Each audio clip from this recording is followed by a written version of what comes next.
O sonho da casa própria acho que é um dos maiores objetivos na vida de muita gente, né? Só que por trás desse sonho podem se esconder verdadeiros pesadelos jurídicos que transformam a conquista num problema enorme. Hoje a gente vai desvendar os segredos para uma compra de imóvel segura aqui no Brasil, usando como base um manual jurídico bem completo. E aqui a gente chega na pergunta de ouro. O que faz um contrato ser realmente à prova de falhas? Porque, veja bem, um contrato bem feito não é só um papel assinado. É tipo uma fortaleza que protege o investimento de uma vida. Então, como é que se constrói essa fortaleza? Para a lei brasileira, tudo começa com uma ideia fundamental, a do negócio jurídico perfeito. Ok, vamos mergulhar nisso.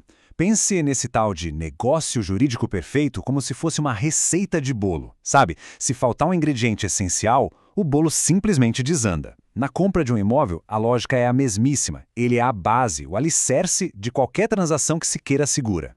Traduzindo isso para um português mais claro, negócio jurídico é basicamente quando duas ou mais pessoas concordam com alguma coisa e a lei olha para esse acordo e diz, ok, isso é válido. No nosso caso da compra de um imóvel, o negócio jurídico é o contrato em si. É a manifestação da vontade das partes que a justiça vai proteger. E aqui estão eles, os 3 ingredientes indispensáveis da nossa receita. Primeiro, agente capaz. Significa que as pessoas envolvidas têm que ser legalmente capazes de fazer aquele acordo. Segundo, objeto lícito. O imóvel em questão não pode ter nenhuma restrição legal, nada que impeça a venda. E terceiro, forma prevista. O negócio tem que seguir o formato que a lei manda, que para imóveis geralmente é uma escritura pública feita em cartório. Certo! Agora que a gente viu a receita perfeita, vamos falar de quando o bolo desanda. Porque um negócio jurídico pode ter o que a lei chama de defeitos. E não são defeitinhos, não. São falhas graves que podem anular completamente a compra de um imóvel, mesmo depois de tudo assinado e pago. E aqui estão os principais defeitos que podem colocar tudo a perder. O erro acontece quando alguém compra o imóvel com uma ideia errada sobre algo super importante. O dolo, dolo é má-fé pura, é a mentira usada para convencer a outra parte a fechar negócio. Já a coação é quando alguém é forçado a assinar, sob pressão. E a simulação é quando o contrato que está no papel esconde a real intenção das pessoas. Qualquer um desses pode literalmente pôr um grande sonho por água abaixo. De todos esses problemas, tem um que é especialmente perigoso para quem compra: a fraude. Mais especificamente, aquela situação em que o vendedor está cheio de dívidas e usa a venda do imóvel para fugir dos credores. E essa é a dura realidade. É totalmente possível que alguém compre um imóvel, pague por ele e lá na frente acabe perdendo esse mesmo imóvel para quitar uma dívida que não era sua, mas sim do antigo dono. Então, o ponto crucial é como isso acontece e, mais importante, como se proteger disso. A lei destaca 2 situações principais aqui.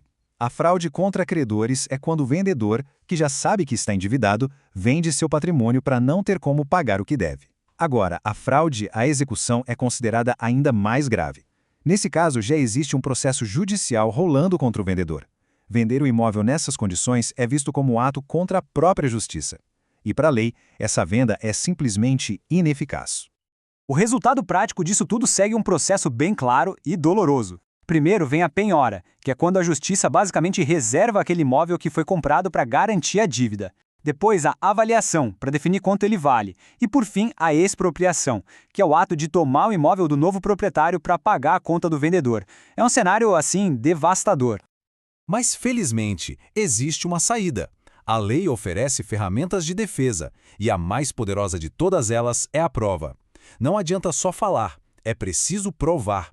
E no mundo dos imóveis, isso é absolutamente fundamental.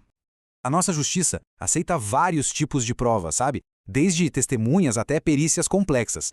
Mas, para quem está comprando o imóvel, tem uma delas que se destaca como a mais importante, a mais segura de todas.